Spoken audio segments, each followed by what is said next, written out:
आप सब लोगों का फिर से स्वागत है। आइए हम पवित्र शास्त्र में से कुछ बातों पर अभी ध्यान करते हैं।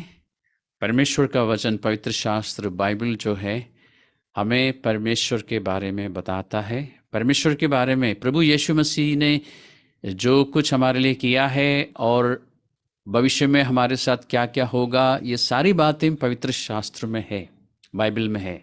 इसलिए बाइबल का अध्ययन करना, बाइबल को पढ़ना, बाइबल की बातों को समझना ज़रूरी है। पवित्र शास्त्र कई जगहों पर हमें बार बार याद दिलाता है कि हमें परमेश्वर के प्रति धन्यवादित रहना चाहिए, परमेश्वर का हमेशा धन्यवाद करना चाहिए।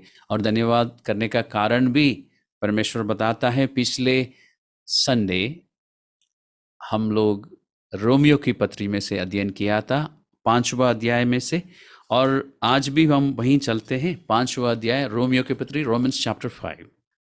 इस 5वां अध्याय में पिछली बार हमने देखा था कि यीशु मसीह के उस बलिदान पर विश्वास करने के कारण हम में से हर एक जन जिन्होंने विश्वास किया धर्मी है।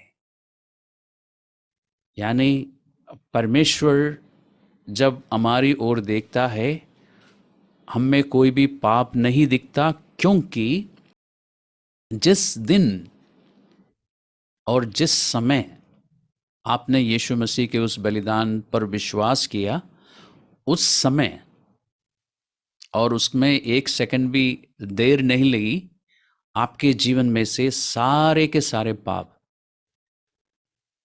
परमेश्वर ने हटा दिया। हमने इस बारे में अध्ययन किया था। हमारे जीवन में एक नया पन्ना, यानी पुराने पन्ने सारे खत्म, एक नया पन्ने से परमेश्वर ने शुरू किया, एक ब्लैंक पेज से, जिसमें हमारे नाम पर हमारे खिलाफ कुछ भी नहीं था। धार्मिकता का मतलब यह है। हमने इसमें डिटेल में अध्ययन, इस बारे में डिटेल में अध्ययन किया था, इसलिए आज हमें लेकिन मैं आपको ये बताने जा रहा हूँ कि, या ये बताना चाहता हूँ कि क्योंकि ऐसा हुआ है, हमें हर रोज परमेश्वर का धन्यवाद करना चाहिए, क्योंकि अब पाप का बोझ हमारे जीवन में नहीं है। पाप का जो कर्जा था वो खत्म हो गया। कर्जा तो आप समझते हैं ना, अच्छी तरह समझते हैं। आज के युग में सब लोग लोन लेते हैं, कर्जा लेते हैं। उसके बाद जब लोन चुकाने में दिक्कत आती है तो आपको मालूम है कितना टेंशन होता है मन में। आप एक प्रकार का टॉर्चर महसूस करते हैं। और फिर अचानक अगर कोई मेहरबान व्यक्ति आपके जीवन में आता है और आपका सारा कर्जा चुका देता है, तो कितना रिलीफ। या फिर आपको अचानक कहीं से बहुत ज़्यादा पैसा मिल जाते हैं, किसी भी नेक तरीके से, और आप उस पैसे को अ, देकर अपना कर्जा चुका लेते हैं। उसके बाद कितना कितनी तसल्ली आती है, कितनी शांति आप महसूस करते हैं मन में। ऐसा ही है धर्मी ठहराए जाना, यानी आपका जो कॉन्शियंस है, आपका जो विवेक है, आपको कभी भी दोषी नहीं ठहराएगा। आपको नहीं बोलेगा कि तूने बहुत पाप किए थे। वो बात उस दिन से नहीं होगी। आप उस कर्जे में से मुक्त है। कितना धन्यवाद करना चाहिए परमेश्वर का इस बात के लिए। चाहे आपके जीवन में कुछ भी होता रहे, चाहे आपसे कितनी भी गलतियां होती रहे, तब भी आपके विवेक में आपको, आप अपने आप को दोषी नहीं महसूस करेंगे। क्यों? क्योंकि आपके सारे पाप परमेश्वर ने माफ कर दिया, आपको साफ कर दिया, और आपके जीवन में एक नया पन्ना है जिसमें आपके खिलाफ कुछ भी नहीं है। ये हमने 5वां अध्याय का पहला पद में देखा था। अब आज हम दूसरे पद को देखते हैं, क्योंकि हमारे विषय में परमेश्वर क्या कहता है ये जानना बहुत जरूरी है, और उसको मानना भी जरूरी है। हमारे विषय में दुनिया क्या कहती है उसको बिल्कुल भी जानने की आपको जरूरत नहीं है, उसको बिल्कुल भी मानने की जरूरत नहीं है। अगर आप दुनिया की बातों को जानेंगे और मानेंगे तो आप परेशान रहेंगे जिंदगी भर। लेकिन यदि आप परमेश्वर की बातों को जानेंगे, विशेष करके परमेश्वर आपके और मेरे बारे में मतलब मेरे लिए, और आपके बारे में आपके लिए, परमेश्वर जो कहता है उसको जानने से और फिर उसको मानने से मन में हमेशा शांति बनी रहती है और मन में खुशी रहती है, और आप अपने आप बिना किसी के बोले धन्यवाद करते रहेंगे। हृदय में धन्यवाद होगा तो मुंह से निकलता भी रहेगा कि हर हर 2 पल में आप परमेश्वर को बोलेंगे थैंक यू। तो आज हम देखते हैं दूसरा पद में क्या लिखा है हमारे विषय में। हमारे विषय में जानना बहुत ज़रूरी है, क्योंकि पवित्र शास्त्र कहता है जिस दिन या जिस पल आपने यीशु मसीह पर विश्वास किया, आप एक नई सृष्टि है। पिछली बार हमने इस बारे में थोड़ा सा अध्ययन किया था। तो नई सृष्टि अगर हम है तो सब कुछ नया है हमारे लिए। तो इस नया जीवन के विषय में परमेश्वर से सुनना ज़रूरी है। किससे सुनना ज़रूरी है? परमेश्वर से।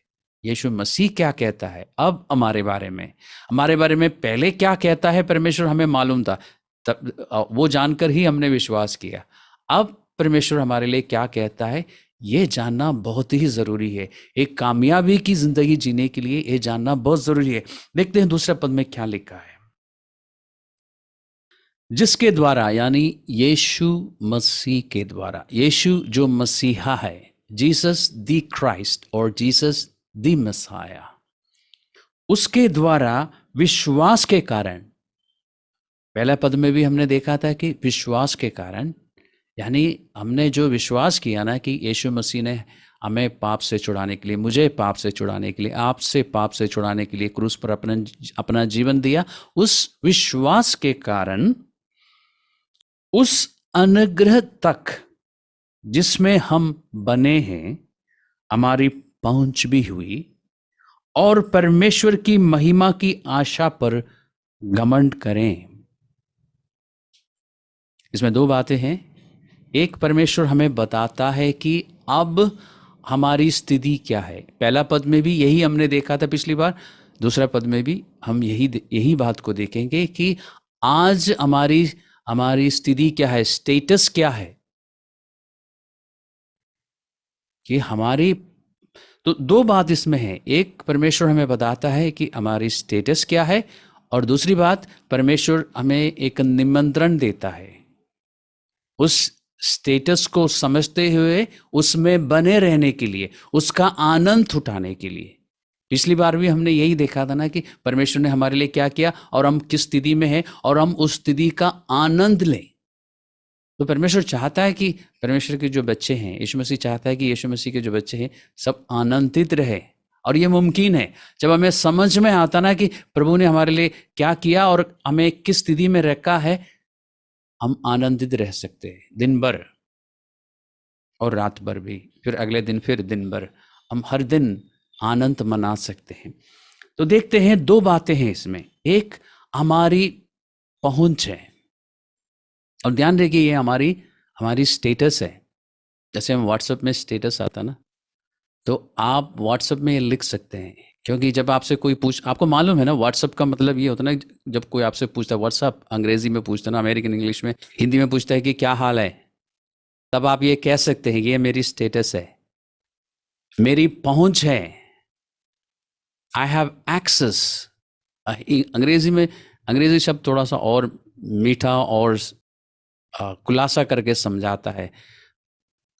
परमेश्वर की ओर से जो अनुग्रह है मेरे लिए, और मैं मेरे लिए बोलता हूं तो आप अपने लिए कहेंगे ना कि मेरे लिए, परमेश्वर की ओर से जो अनुग्रह मेरे लिए है, अनुग्रह का मतलब क्या है इसको समझना अच्छा रहता है। एक विशेष अधिकार है परमेश्वर की ओर से, किसके लिए? मेरे लिए। तो आप अपने लिए कहेंगे मेरे लिए। परमेश्वर की ओर से विशेष अधिकार मेरे लिए है, और उस विशेष अधिकार तक मेरी पहुंच है, यानी एक्सेस है। और ये इस पहुंच की खासियत क्या है, या इस एक्सेस की खासियत क्या है, कि आपको यूजर नेम और पासवर्ड की जरूरत नहीं है, आपके लिए हमेशा खुला रहता है।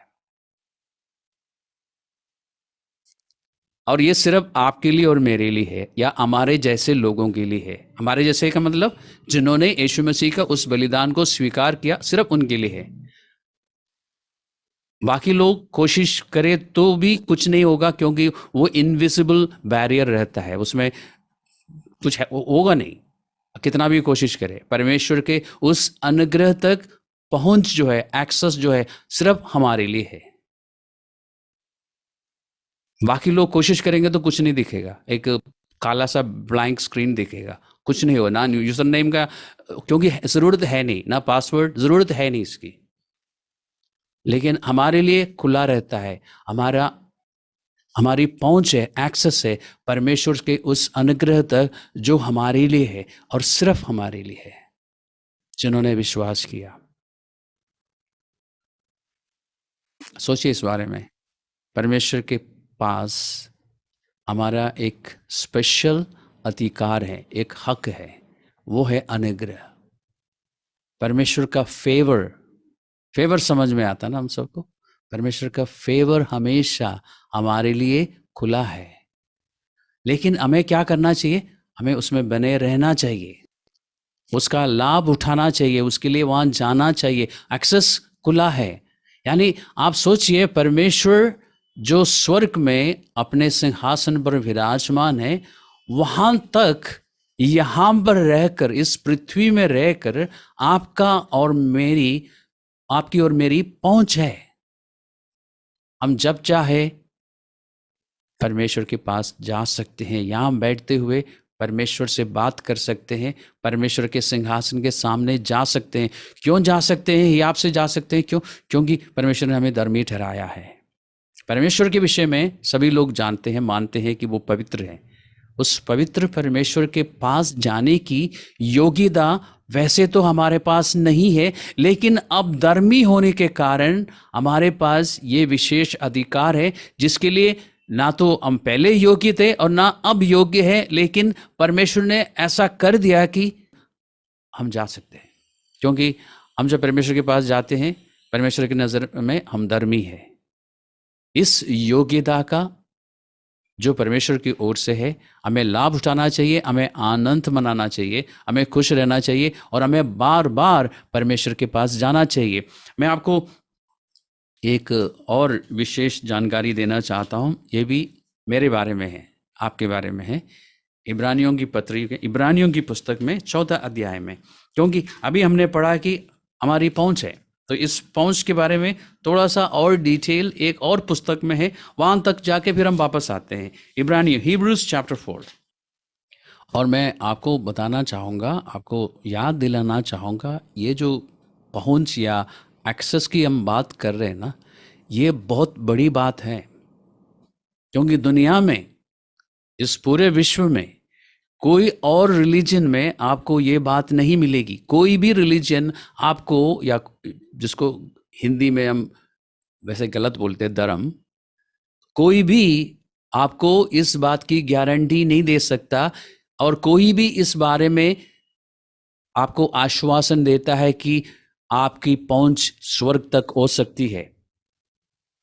कोई और रिलीजन में इस बारे में चर्चा है ही नहीं, सिर्फ पवित्र शास्त्र, क्योंकि सिर्फ सच्चा परमेश्वर ही आपको बता सकता है कि आपकी उस परमेश्वर तक पहुंच है या नहीं। और मैं आपके और मेरे जैसे साधारण लोगों की बात कर रहा हूं, जिन्होंने विश्वास किया। विश्वास करने के बाद हम असाधारण लोग बन गए। इस बात को नोट कर लीजिए अपने अपने अपने मनों में कि हम साधारण लोग थे, लेकिन अब नहीं है। अब हम असाधारण लोग बन गए, क्योंकि हमारी पहुंच स्वर्ग तक है, परमेश्वर के सिंहासन तक है। सिंहासन तो आपने देखा होगा, मूवीज में देखा होगा, राजा महाराजाओं के समय का सिंहासन देखा होगा। और वहां पर पहुंच किसकी होती थी? साधारण लोग यूं ही चल के नहीं आ सकते थे वहां पे, आपको मालूम है। जो राजा और महाराजाओं के जो जो सलाहकार होते थे, मंत्री होते थे, और फिर कुछ खास लोग होते थे, वो कभी भी चाहे राजा के पास आ सकते थे। लेकिन साधारण लोग, प्रजा तो यूं ही नहीं आ सकती थी। पहले इजाज़त लेने की ज़रूरत है, फिर जब राजा समय देगा, हुक्म करेगा, तभी आप राजा के पास जा सकते थे। और आप कैसे जाते हैं? आपसे मेरा मतलब, मूवीज में हमने क्या देखा है? प्रजा कैसी आती है, एक साधारण व्यक्ति कैसे आता है, हाथ जोड़ के और तरतराते हुए, और आके फिर सबसे पहले क्या करता है, राजा के सिंहासन के सामने आके या तो घुटना टेक लेते हैं या फिर मुंह के बल गिर जाता है। तो ये है सिंहासन का, सिंहासन की जो छवि मैं आपको दिखाना चाहता हूँ, चित्र, ठीक है। यह है सिंहासन, सिंहासन पर बैठने वाले भी ये चाहता है कि जो मेरे सामने आता है, जो वो मेरे सामने घुटने टेके या मेरे सामने दंडवत करे, मुझे आदर दे पहले, और तब मैं फिर सोचूंगा कि अब इसकी बात सुननी है नहीं सुननी है। सुनने के बाद मूड पर डिपेंड होता है कि अब इसको क्या जवाब देना है। लेकिन अब मैं दिखाना चाहता हूं इब्रानियों की पुस्तक में से 4 अध्याय में से कि परमेश्वर जो सिंहासन पर है, और वो परम ईश्वर है, वो कोई मनुष्य नहीं है, यानी कोई छोटा हस्ती नहीं है वो। जैसे राजा महाराजा जो होता है, उनकी उनकी जो उनका जो अधिकार है और उनकी सामर्थ्य जो है सिर्फ उस प्रजा तक सीमित है जो उनके पास है। लेकिन हम परमेश्वर की बात कर रहे हैं जिसने इस पूरे ब्रह्मांड को बनाया, पूरी मानव की सृष्टि की, उस परमेश्वर के बारे में अब हम बात कर रहे हैं। और देखिए 4 अध्याय का 15वां पद में क्या लिखा है,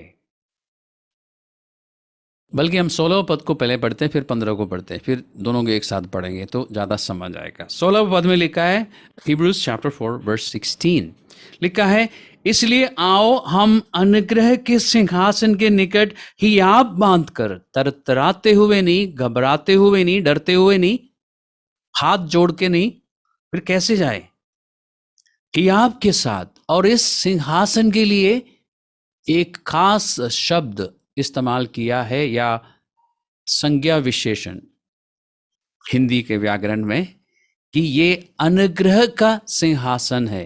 ये साधारण सिंहासन नहीं। आपको उस सिंहासन के पास जाते समय डर नहीं लगेगा, आप हियाब के साथ जा सकते हैं, क्योंकि उसमें अनुग्रह है। यानी वहां पर जो बैठा है ना, वो अनुग्रहकारी परमेश्वर है, वो अनुग्रह देता है, यानी आपको विशेष अधिकार देता है आपके जीवन में।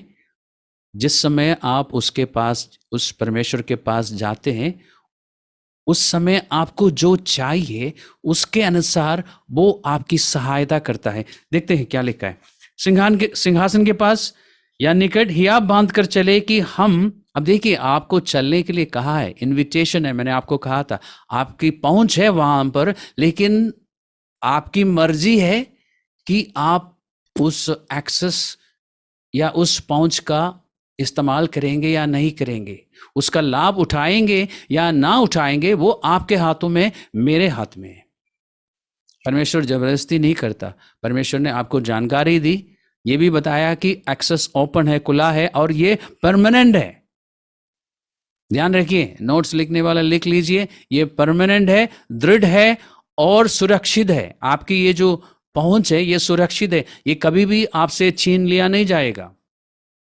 ये एक्सेस हमेशा के लिए। ऐसा नहीं होगा कभी आप परमेश्वर के पास जाना चाहे और दिखाई दे स्क्रीन पे कि एक्सेस डिनाइड, ऐसा कभी नहीं होगा। ये एक्सेस खुला है हमेशा, और ये परमानेंट है और स्थिर है, और क्या मैं बोल सकता हूं, दृढ़ है और हमेशा के लिए है और सुरक्षित है। आपको चिंता करने की जरूरत नहीं। यानी पाप जो कि हम कभी कभी करते हैं, करने के बाद आपको चिंता करने की जरूरत नहीं है कि अब एक्सेस मिलेगा क्या, अभी अनुग्रह मिलेगा क्या। आपको चिंता करने की जरूरत नहीं, व्याकुल होने की जरूरत नहीं, अपने आप को कोसने की जरूरत नहीं, क्योंकि ये एक्सेस हमेशा खुला है। और जैसे कहते हैं ना, सिर्फ आपके लिए, सिर्फ मेरे लिए, सारी दुनिया के लिए नहीं, सिर्फ उन लोगों के लिए जिन्होंने विश्वास किया। तो सारे कामों का या सारा कुछ जो हमारे लिए है और जो हमें मिल सकता है, उसका आधार क्या है, विश्वास। कौन सा विश्वास? ये विश्वास नहीं कि परमेश्वर है, ये विश्वास नहीं कि परमेश्वर अच्छा है। कौन सा विश्वास की मैं बात कर रहा हूं? ये विश्वास जो आपने यीशु मसीह के उस बलिदान में किया, उस विश्वास की मैं बात कर रहा हूं। सिर्फ उस विश्वास के कारण आपकी और मेरी पहुंच है, और वो सिक्योर है, वो सुरक्षित है, परमानेंट है, हमेशा के लिए है, और वो दृढ़ है। वो कभी, उसमें कभी बदलाव नहीं आता। तो it is a secured access, it is permanent and it is a firm access. परमेश्वर कभी मूड के अनुसार बदलता नहीं है। और ये हमारे हाथों में है, ये मेरे हाथ में है कि मैं जाऊंगा कि नहीं जाऊंगा। आपके हाथ में है कि आप जाएंगे या नहीं। लेकिन इनविटेशन, परमेश्वर इतना प्यारा है, इनविटेशन देता है, इसलिए कहता है कि आओ हम चलते हैं। 16वें पद में लिखा ना, इसलिए। अब हम पहले पढ़ते हैं किस लिए, क्यों।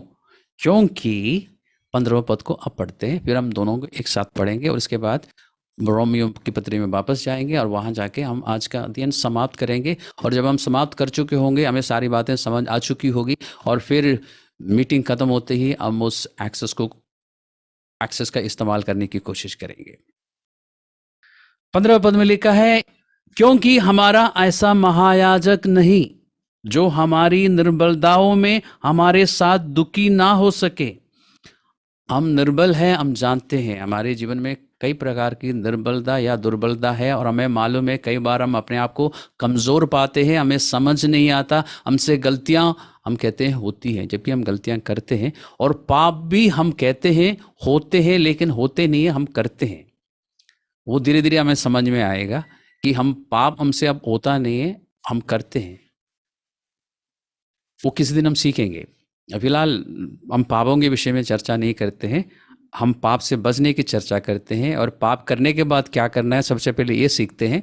ऐसा करके मैं आपको पाप करने के लिए उकसा नहीं रहा हूँ, आपको प्रोत्साहन नहीं दे रहा हूँ कि आप पाप करते रहो, लेकिन सबसे पहले बताना चाहता हूँ पाप करने के बावजूद क्या करना है। हम निर्बल हैं, इसलिए पाप करते हैं, गलतियाँ करते हैं, और फिर गलती और पाप करने के बाद जो हमारा नेचुरल टेंडेंसी है, विश्वास में आने, विश्वास करने से पहले की बात बता रहा हूँ, क्या होता है कि हम अपने आप को दोषी ठहराता है, कान पकड़ते हैं और अपने आप को गालियाँ देते हैं धीरे धीरे मन में कि ये मैंने क्या किया, मुझे नहीं करना चाहिए था। लेकिन अब क्या करना चाहिए? पाप करने के बाद हमारी निर्मलता में हमें क्या करना चाहिए? परमेश्वर कहता है कि मेरे सिंहासन के पास आओ। क्यों? क्यों हम भी आपसे जा सकते हैं? क्योंकि हमारा परमेश्वर जो है, यीशु मसीह जो है, हमारी यानी मेरी यानी आपकी निर्बलताओं में, बहुवचन में लिखा है, यानी परमेश्वर को मालूम है कि हमारी बहुत सारी निर्बलताएं हैं। उन सारी निर्बलताओं में हमारे साथ दुखी हो सकता है वो, यानी वो हमें समझता है, क्योंकि परमेश्वर जब मनुष्य बन के आया था, मनुष्य के बीच में रहा, हर प्रकार से वो परखा गया था। कहने का मतलब हर प्रकार की परीक्षा जो आपके जीवन में होती है, जो मेरी जीवन में होती है, वो यीशु मसीह के साथ भी हुई थी, लेकिन यीशु मसीह ने पाप नहीं किया। यह है यीशु मसीह और अवतारों में फर्क। यीशु मसीह परमेश्वर का अवतार नहीं था, परमेश्वर स्वयं मनुष्य बन के आया था, इसलिए यीशु मसीह हर तरह परखे जाने के बावजूद पाप नहीं किया, कोई भी गलत काम नहीं किया। लेकिन यीशु मसीह को मालूम है मनुष्यों के साथ क्या क्या परीक्षाएं होती है, हर किस रीति से एक मनुष्य परखा जाता है। अनुभव से यीशु मसीह ने देख लिया, जान लिया। परमेश्वर होने के कारण यीशु मसीह को वैसे भी मालूम है, लेकिन मनुष्य बन के रहा तो अनुभव से भी जाना, इसलिए आप पर और मुझ पर वो करुणा दिखा सकता है, सहानुभूति दिखा सकता है। He can sympathise with us and empathise with us. वो हमारा हाल को, हमारी हमारी उस अवस्था को पहचान सकता है, और हम पर नाराज नहीं होगा, हम पर गुस्सा नहीं करेगा, परंतु हम पर करुणा दिखाएगा, हम पर सहानुभूति दिखाएगा। He will be compassionate. क्यों? क्योंकि वो जानता है, वो पहचानता है।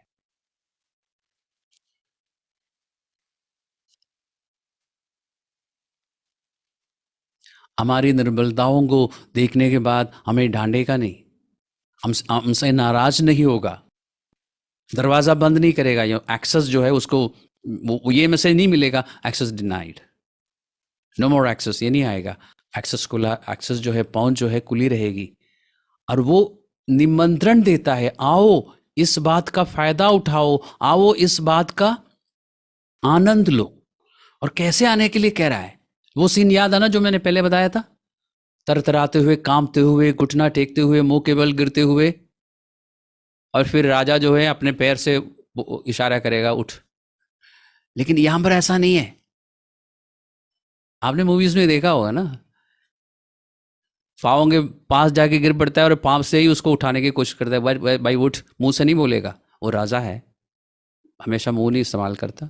लेकिन यहाँ पर क्या सीन है, आपको मुंह के बिल गिरने की जरूरत नहीं, आपको हाथ जोड़ के परमेश्वर के पास जाने की जरूरत नहीं। कहता है कि ये आपसे आओ, तुम मेरे बच्चे हो, ये आपसे आओ और मैं क्या क्या दूंगा। दो बातों की गारंटी देता है परमेश्वर। और ये बाजार वाली या ऑनलाइन वाली गारंटी की बात नहीं कर रहा हूं मैं। जो आप कुछ एक्सपेंसिव सामान जब खरीदते हैं, आपको एक्सपीरियंस होगा, मुझे है, खरीदते समय अब दुनिया भर की बातें आपको बताई जाती है और कहते हैं कि आपको आने की भी ज़रूरत नहीं है, फ़ोन करना काफ़ी है। लेकिन प्रोडक्ट खरीदने के बाद जब कुछ समस्या आती है तो आपको मालूम है कितने बार आपको जाना पड़ता है, कितनी बार फ़ोन करना पड़ता है, आपको मालूम है। लेकिन परमेश्वर जब आश्वासन देता है, गारंटी देता है, परमेश्वर की गारंटी जो है बिल्कुल पक्की है। वो कहता है हियाब से मेरे पास आओ। और दो बातों के लिए परमेश्वर गारंटी देता है। और मैं चाहता हूँ कि सभी लोग जो पुराने हैं और जो नए हैं इस बात को ध्यान से देखें, और इसके बाद इसको समझने के बाद इसको करना शुरू करें, इसको प्रैक्टिस करना शुरू करें।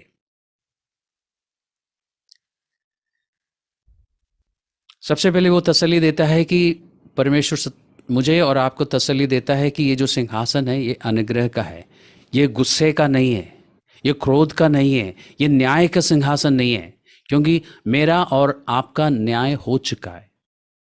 ये बात शायद आपको मालूम है। यूहन्ना सुसमाचार, John, gospel of John chapter 5, okay, उसमें हम चलते हैं, वापस आते हैं जल्दी वहां से।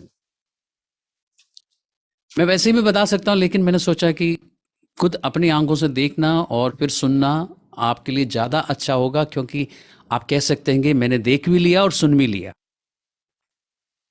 और फिर विश्वास मजबूत रहेगा, क्योंकि आपने खुद देखा है, खुद खुद सुना भी है। इसका 24वें पद में यीशु मसीह कहता है, 5 का जॉन 5:24, 5 का 24, यीशु मसीह कहता है मैं तुमसे सच सच कहता हूँ। और पुराने लोगों को ये बात मालूम है, नए लोगों के फ़ायदे के लिए बता रहा हूँ कि परमेश्वर को ये बताने की ज़रूरत नहीं है कि मैं सच सच कहता हूँ, लेकिन जिस भाषा में बाइबल लिखी गई थी, बाइबल की ये पुस्तक है, उस भाषा बोलने वाले यानी इब्रू भाषा में जब कोई इंसान किसी बात को जोर देना चाहता है, यानी सुनने वालों को ये बहुत जोर दे के बताना चाहता है कि भाई अब मैं जो बताने जा रहा हूँ इसको हल्के में मत लेना, ये गंभीर बात है, this is a very serious thing that I am going to present before you. तब इब्रानी भाषा बोलने वाले कहते हैं मैं तुमसे सच सच कहता हूँ। तो इसलिए परमेश्वर बहुत जोर दे के आपका पूरा ध्यान इस बात पर लाते हुए, और आप लोग जो ऑनलाइन में हैं आपसे रिक्वेस्ट करूंगा कि आप इस समय पूरा ध्यान इस बात पर लाइए, बाकी सारे बातें, बाकी सारे काम एक तरफ रख लीजिए, क्योंकि मैं आपके फ़ायदे की बात बता रहा हूँ। इससे बहुत तसल्ली मिलती है, इससे बहुत संतुष्टि मिलती है, और जीवन भर आप खुश रहेंगे। डेली आप नाच सकते हैं, इस बात को जानते हुए। नाचने का मतलब खुशी मना सकते हैं और नाचते हुए कर सकते हैं। हर सुबह उठ के नाचना चाहिए, उससे आपको थोड़ा सा एक्सरसाइज भी मिलेगा, आपका शरीर भी ठीक रहेगा, आपको करना चाहिए। इसमें क्या लिखा है? 24वें पद में लिखा है कि मैं तुमसे जोर दे के गंभीरता के साथ एक बात बताता हूँ, यानी सच सच कहता हूँ कि जो मेरा वचन सुनकर मेरे भेजने वाले पर विश्वास करता है, आनंद जीवन उसका है। ये तो हमें समझ आया था, यीशु मसीह पर विश्वास करने से हमारा आनंद जीवन है। हम इस संसार में जब हमारा टाइम ख़त्म हो जाएगा, यानी जब हम हमारी आत्मा हमारे देह से अलग हो जाएगी, यानी हमारा देहांत हो जाएगा, हम अनंत जीवन में प्रवेश करेंगे, ये हमें मालूम है। लेकिन इसके बाद क्या लिखा है उसको पढ़िए। और उस पर दंड की आज्ञा नहीं होती। आपको सजा, दंड नहीं मिलेगी आपके पापों के लिए। जानकर खुशी हुई? आपने खुशी महसूस किया? आपको तसल्ली आई? आपको आपको आपके मन में शांति आई कि मेरे पापों के बदले में मुझे दंड नहीं मिलेगी? और आपने मन ही मन धन्यवाद किया होगा परमेश्वर का, थैंक यू लॉर्ड। और ये एक दिन के लिए नहीं, 2 दिन के लिए नहीं, जीवन भर के लिए है। अब जो बात मैं बताने जा रहा हूं उसको सुनिए, उसको देखिए और सुनिए। तो दंड की आज्ञा नहीं, फिर क्या है? परंतु वे मृत्यु से पार होकर जीवन में प्रवेश कर चुका है। वे तो आप इसी संसार में हैं, पृथ्वी में हैं, दिल्ली में हैं या हिंदुस्तान के किसी न किसी शहर में हैं, लेकिन आपकी सही स्टेटस को देखिए, अवस्था को देखिए। परमेश्वर कहता है विश्वास करने के कारण आप अनंत जीवन में प्रवेश कर चुके हैं। परमेश्वर की महानता देखिए, प्रभु यीशु मसीह की महानता देखिए।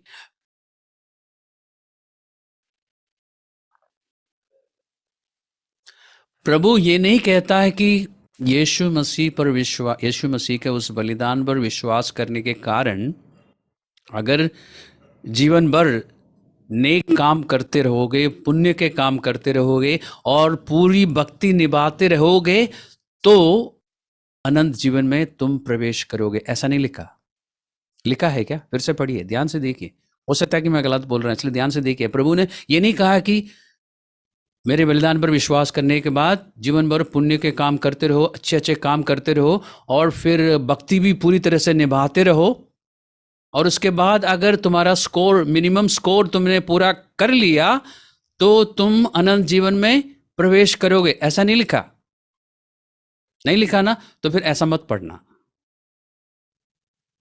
तो मन में से सारी पुरानी बातें निकाल दीजिए, हटा दीजिए, और जहाँ पर आप सोचते हैं कि आपको अच्छे और भले कामों को करते रहने की ज़रूरत है तब जाके मैं अनंत जीवन में प्रवेश करूँगा, तो वो विश्वास को हटा दीजिए, क्योंकि ऐसा प्रभु ने नहीं कहा। प्रभु ने कहा कि जिस समय आपने यीशु मसीह को उस बलिदान पर विश्वास किया उस समय आपका वहाँ पर एंट्री हो चुकी है। आपके नाम पर, ध्यान से सुनिए, मेरे नाम पर और आपके नाम पर स्वर्ग में परमेश्वर के पास एक जगह बिल्कुल तैयार है। उसमें आपका नाम लिखा हुआ है, मेरा नाम लिखा हुआ है। और जब मेरा और आपका जीवन इस संसार में खत्म हो जाएगा तो हम सीधा वहीं जाएंगे। ये बात समझ आ गई ना? परमेश्वर ने कहा कि हम प्रवेश कर चुके हैं। यहां पर लोग प्रवेश करने के बारे में सोच रहे हैं अभी। परमेश्वर कहता है कि विश्वास के कारण मैं वहां पे पहुंच चुका हूं। तो अभी यहां पर जो हमारा जीवन है ना, ये टेम्पररी है, कुछ समय के लिए है। कुल मिला के कितने हैं? 120 साल। लेकिन मुझे परमेश्वर की ओर से आश्वासन है, गारंटी है, और ये सेल्समैन वाली गारंटी नहीं है। परमेश्वर कह रहा है कि हम पहुंच चुके हैं। तो मुझे यहाँ पे जो बाकी समय मेरा बचा हुआ है उसमें मुझे कैसे रहना चाहिए? एक तो आनंद के साथ रहना चाहिए और एक शांति के साथ रहना चाहिए। चाहे यहाँ पे कुछ भी होता रहे, वहां पर तो मेरी जगह पक्की है, मैं वहीं जाऊंगा। और दूसरी बात, यहाँ रहते रहते भी मुझे परमेश्वर के सिंहासन तक पहुंच है। और अब हम वापस जाते हैं इब्रानियों में, जहां पर हम पहले थे, क्योंकि वहां पे लिखा है कि हम उस सिंहासन के पास हियाब के साथ आ सकते हैं। और जब हम वहां पर जाते हैं उस सिंहासन के पास, ध्यान रखिए आपके लिए पहुंच है, एक्सेस है, लेकिन उसका लाभ उठाना मेरा काम है, आपका काम है। ये अपने आप नहीं होगा। आपको इनविटेशन है, निमंत्रण है कि हियाब बांध के आओ, यानी हियाब से बे कट के आओ मेरे पास। और जब हम जाते हैं इस तरह, हमें 2 चीजें मिलती है। हम पर दया होगी, सबसे पहले 16वें पद में लिखा है, या बांध कर चले कि हम पर दया हो। जैसे ही हम वहां पर जाएंगे हम पर दया होगी, यानी हमारी गलतियों को, पापों को ना देखते हुए परमेश्वर हमारी सहायता करने के लिए, हमारी प्रार्थनाओं को सुनने के लिए बिल्कुल तैयार बैठे होंगे उस सिंहासन पर। क्योंकि वो अनुग्रह का सिंहासन है। वहाँ पर हमारे लिए कुछ विशेष अधिकार है, विशेष मदद है हमारे लिए। सबसे पहले हम पर दया होगी, यानी हमारे पापों की ओर परमेश्वर ध्यान नहीं करेगा।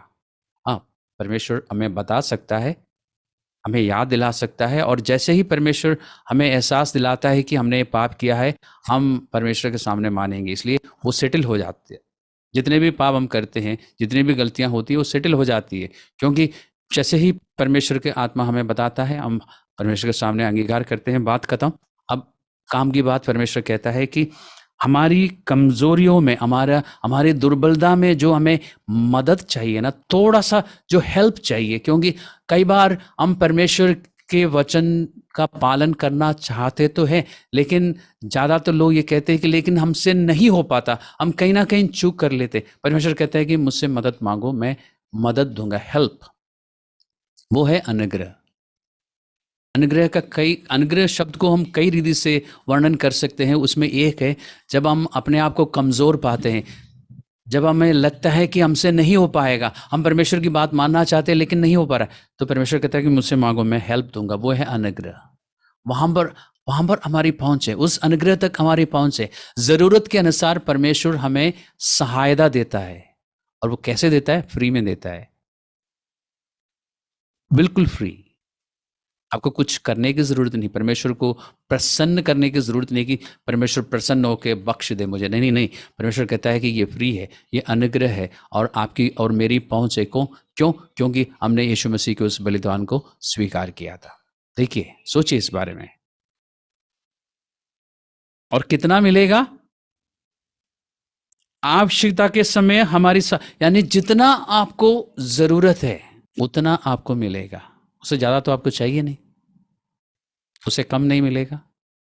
तो हर बार जब आप अपने आप को निर्बल महसूस करते हैं, कमजोर महसूस करते हैं, तो ये कहना छोड़ दीजिए कि ये मेरी कमजोरी है। मैं विश्वासियों से बात कर रहा हूं। पहले हम बोल सकते थे, लेकिन अब बोलना नहीं चाहिए, क्योंकि हमारी पहुंच है, एक्सेस है, और स्वर्ग में सिंहासन तक जहां अनुग्रह है वहां तक हमारी पहुंच है। वहां जाइए, परमेश्वर से मांगिए और मिल जाएगा। अब हम रोमियो की पत्री में वापस जाते हैं। आज मुझे लगता है कि मैंने बहुत सारी बातें बताई आपको, इसलिए जल्दी से मैं समाप्त करने जा रहा हूं, ताकि आप जाके फिर नाच सके, खुशी मना सके, और फिर कल सुबह उठ के फिर नाच सके, खुशी मना सके कि मेरी पहुंच है वहां तक, स्वर्ग तक, और वहां पर मुझे डांट नहीं मिलेगी, गारंटीड है। परमेश्वर क्रोध में कुछ बोलेगा नहीं, पक्का है। फिर क्या करेगा? मुझ पर करुणा दिखाएगा, और मुझे जो हेल्प चाहिए, जो मदद चाहिए। तो ये जो आप हिंदी में पढ़ते हैं ना, अनुग्रह, हिंदी में आप पढ़ते हैं, और इंग्लिश में ग्रेस, पंजाबी में कृपा पढ़ते हैं। इसका मतलब ये है मदद, हेल्प। जो हेल्प आपको चाहिए, जो सहायता आपको चाहिए, जिस तरह की सहायता चाहिए, वो आपको वहीं से मिल जाएगी, ताकि इस जीवन में आप खुशी के साथ और आनंद के साथ रह सके। अब 5वां पद को फिर से एक बार पढ़ेंगे और समाप्त करेंगे। इसमें लिखा है कि जिसके द्वारा विश्वास के कारण उस अनुग्रह तक जिसमें हम बने हैं, यानी जिसमें हमें बना रहना चाहिए, जिसमें हम अभी खड़े हैं, और उसमें खड़े रहना चाहिए हमें, यानी इसमें हमें जीवित रहना चाहिए, या अपने जीवन को इसमें चलाना चाहिए। किसमें? इस अनुग्रह में, जिस तक हमारी पहुंच है उसमें बना रहना चाहिए हमें, उसमें से हटना नहीं चाहिए। अपने जीवन को इस अनुग्रह के आधार पर चलाना चाहिए, इस सत्य के आधार पर चलाना चाहिए कि हमारी पहुंच है कहां तक? जहां अनुग्रह है, स्वर्ग तक जहां अनुग्रह है। किसके लिए? मेरे लिए। किसके लिए? आपके लिए। हमारी पहुंच भी हुई, और परमेश्वर की महिमा की आशा पर हम घमंड करें। यह है इनविटेशन, घमंड करें। घमंड करने का मतलब है कि खुशी मनाते रहो कि परमेश्वर की महिमा की आशा है हम में। यानी एक दिन, वो किस दिन है? जिस दिन यीशु मसीह लौट कर आएगा, उस दिन से शुरू होगा। हम परमेश्वर की महिमा के बाहीदार होंगे, परमेश्वर की महिमा हम पर भी दिखाई देगी, क्योंकि हम परमेश्वर के बच्चे हैं। लेकिन उसका एक मिनिएचर फॉर्म इस जीवन में भी दिखाई देगा, हम उसका आनंद ले सकते हैं। ये हर बार जब हमें अनुग्रह चाहिए मिलेगा, हर बार जब हम कमज़ोर पड़ते हैं, परमेश्वर के पास जा सकते हैं। हम पर करुणा होगी, हम पर अनुग्रह होगा। इस रीति से परमेश्वर की महिमा का आनंद, यानी उस महिमा को हम अनुभव से अभी जान सकेंगे। उसकी परिपूर्णता को अभी हम नहीं देख सकते, लेकिन उसका एक झलक हर बार परमेश्वर जब हमें अनुग्रह देता है, हर बार जब वो हम पर करुणा दिखाता है, हम महसूस कर सकते हैं, अनुभव से जान सकते हैं, और फिर उस बात की हम खुशी मनाते रहेंगे। और ये आशा रहेगी कि एक दिन जब हम परमेश्वर से मिल जाएंगे, जब यीशु मसीह लौट कर आएगा हमें ले जाने के लिए, उस दिन हम पूरी तरह उस परिपूर्णता का आनंद ले सकेंगे। लेकिन अभी पृथ्वी में रह के थोड़ा थोड़ा उसका अनुभव से हम जान सकेंगे और आनंद मना सकेंगे, यानी साधारण भाषा में रोज उठ के हम नाच सकेंगे। तो समाप्त करते हुए हमें ये ध्यान रखना है कि विश्वास के कारण जो हमने यीशु मसीह पर किया, हमारी पहुंच है कहाँ तक? परमेश्वर के सिंहासन तक। वहां पे क्या है? अनुग्रह है। अनुग्रह का मतलब क्या है? हमें जो मदद चाहिए वो हमें मिलती रहेगी। हमारी पहुंच है, एक्सेस है, फ्री है। कोई यत्न करने की जरूरत नहीं है, कोई मेहनत करने की जरूरत नहीं है, परमेश्वर को खुश करने की जरूरत नहीं, क्योंकि वो आपसे और मुझसे खुश है। क्यों? क्योंकि हमने उस बलिदान को स्वीकार किया, परमेश्वर की संतान हम बन चुके हैं। तो ये है हमारी स्टेटस। अब व्हाट्सएप में आप लिख सकते हैं, फेसबुक स्टोरी में भी लिख सकते हैं, क्योंकि ये असली स्टेटस है। इसमें कभी बदलाव नहीं है, रोज आपको बदलने की जरूरत नहीं है। आज भी पहुंच है, कल भी रहेगी, और जब तक आप जीवित है आपकी पहुंच रहेगी। तो आपसे कोई अगर पूछता ना कि व्हाट्सअप, तो आप ये कह सकते हैं, मेरी पहुंच है, I have access to that grace. तो यहाँ पर हम आज का अध्ययन समाप्त करते हैं, और इस सत्य को जानते हुए इसका आनंद लीजिए, इसमें बने रहिए, और आप शारीरिक और मानसिक रीति से स्वस्थ रहेंगे। और इस बात की गारंटी मैं नहीं देता, परमेश्वर देता है अपने वचन में। परमेश्वर का धन्यवाद हो।